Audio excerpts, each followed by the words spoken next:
Right, muckers, so here it is, the video we've been waiting for, which is the best engines ever produced, according to you guys. So, if you remember, a while back I asked you lot to put your comments in the old squid pit below, the old comment section, and tell me, in your opinion, which are some of the best engines ever produced. Now, that's simply down to engines that you've come across, engines that you have ran in your time, or even you just like the sound of. You know, this is not one of these, you know, top 10 best engines ever produced videos where it's down to the power and the weight ratio of this engine and the reliability and the units. It's none of that. It's just stuff you like. Now, I've taken the most popular ones that kept coming up in the old squid pit. If you think that there's an engine that's not in this list, and it should be, it's probably because, you know, not many other people mentioned it. It's not to say it's not a good engine. So put that this time in the old squid pit. Tell me what you think, again, is another really good engine. And if, say, we get enough of them, we'll do another video. Simple as that. Like I said, I'm not going to do one of these videos which is all, you know, about specification and everything. So, oh yes, the reason this engine is very good is because there were so many units produced and the power to it. None of that old crap, right? All it's simply going to be, as I said, is clips of the engine off YouTube. They do a brief description of the engine. So for those of you that don't know about them, the rest of the time, all you're going to do is very simply just sit back and crank up the volume. Now, a lot of my American followers said about the 350 Chevrolet V8. Now, that engine was a 5.7 small block V8 designed in the early 1950s, but just went on to power countless production vehicles and countless conversions. I mean, people take, you know, an old straight 6 out or another V8 and they put that Chevy small block in because it's such an adaptable engine. Now, you know, it runs from a few hundred horsepower right, you know, above 1,000 horsepower. Incredible engine. And as I said, you can tailor it virtually to suit your requirements. So you can, you know, supercharge it. You can change all the carbs, the headers, you know, just there's so much, you know, that you can do. Add fuel injection and whatever. An amazing engine. So that is why it was, you know, become a very, very popular. It's almost a legendary engine, you know, and it's been used to power, obviously, cars, trucks, tractor pullers, and boats. The one thing I didn't hear mentioned was the 2.25 litre straight 4 Land Rover diesel, and well, here's probably why.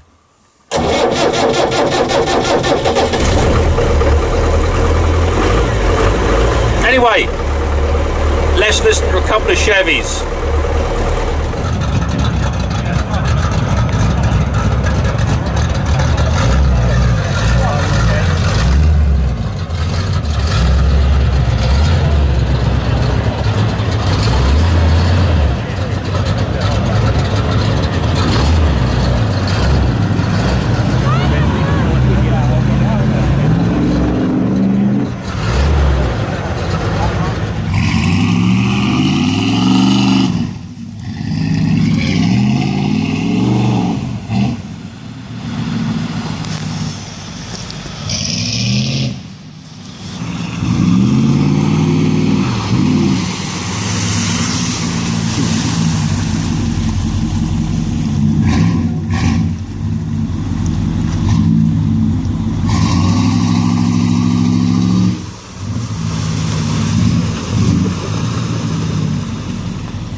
Now, when you talk of truck engines, one you automatically think of is Cummins. And there's a good reason for that. However, for those in the know, one of the sweetest sounding engines in any truck, especially powering motors all across North America and beyond, is the Cat 3406.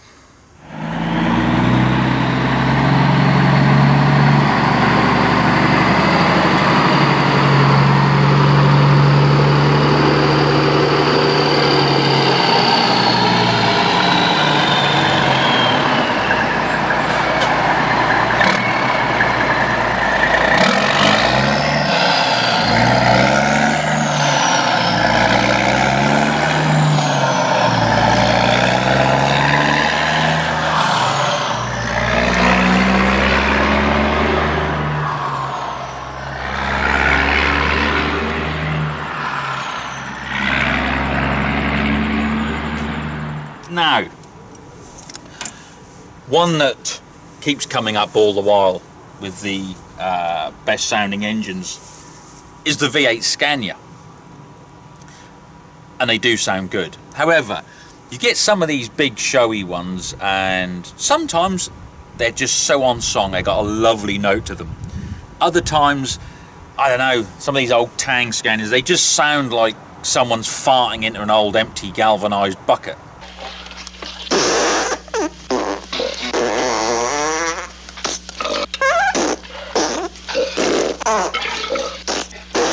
But when they're right, and they're through the right exhaust system, they got a beautiful note.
Right, another popular engine that kept coming up time and time again was the Perkins 4236, and I've got one here in kit form, which is always nice.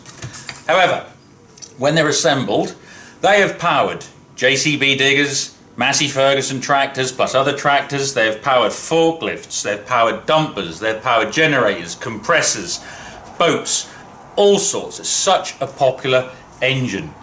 Now, my favourite version of it is when it's turboed, because they've got such a gorgeous note to them, and especially when they're through a straight pipe.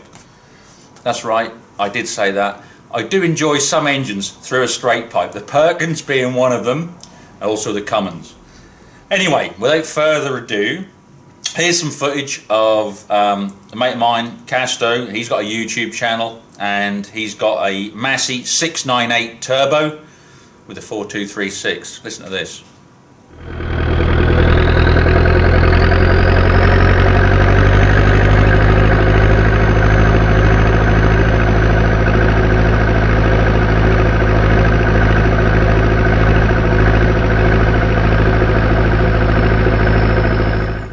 Now, another popular choice was the Cummins 6BT in its basic form, plus all the other variations leading right up to like this, the 24 valve with the VP44 pump. These have been used in all sorts, trucks, you know, tractors, plant equipment, generators, compressors, same thing again, you know, so many uses and in so many variations as well.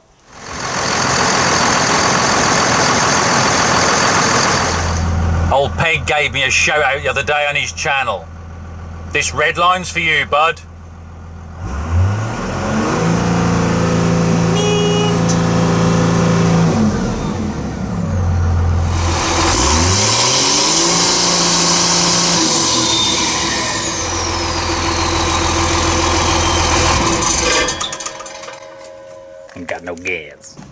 Right, and now to an engine that's legendary.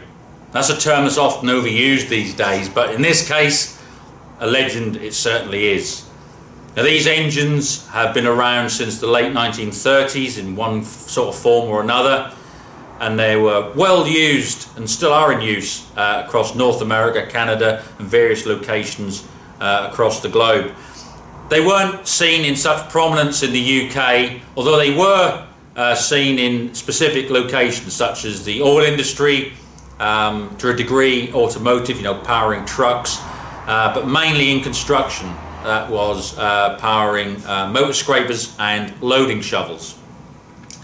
Now, that engine is the Detroit two-stroke diesel. That's an engine I'm very fond of, an engine that has been a sort of big part of my life. If you've ever heard a two-stroke diesel running, you'll never forget it.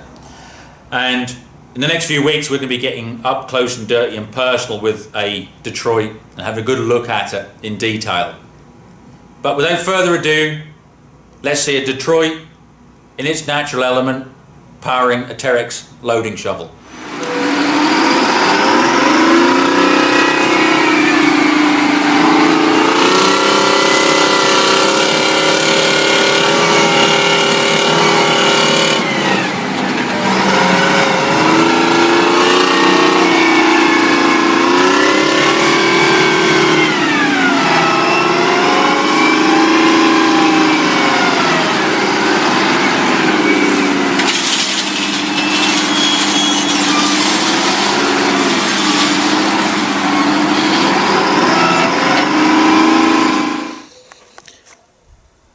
And then there's the Merlin.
So there we are. There were some fantastic engines there, I think you'll agree. However, if there was an engine that you didn't see and you thought should have made the cut, put that down in the old squid pit below, in the old comments section.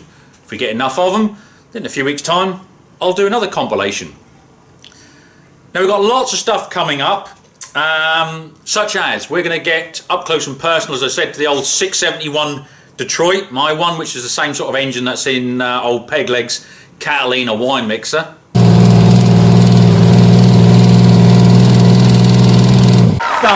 Catalina wine mixer. The off-roaders to look at as well, don't forget, and we're going to see what they're like in their standard road going, guys, and how far we can push them off-road, and then once we tweak a few things, if we can keep them going and going until, I don't know, they just eventually erupt or detonate, something like that. We've got the little 3000, Ford 3000. I want to get that serviced, and then I want to get the tyres changed. It's got those Grassland tyres on at the moment. I want to put Ag tyres on it. Oh, Ford 8100. I've been out and about with that and putting that to a bit of work. Done a bit of stubble cultivating, so that's going to be a nice video. Just got to get that finished off. Yeah, there's just tons of stuff coming up. So, if you want to keep up to date as well in between the videos that I put on the channel, you can follow me on Facebook, which is Muck. And then on Instagram, it's Mucker4890. And I'm always putting bits on there, pictures and videos of stuff I'm up to, and when I'm doing the filming in between all that as well, so you can keep up, as I said, on there. So, until then, from me and the Fud Weasel, do well.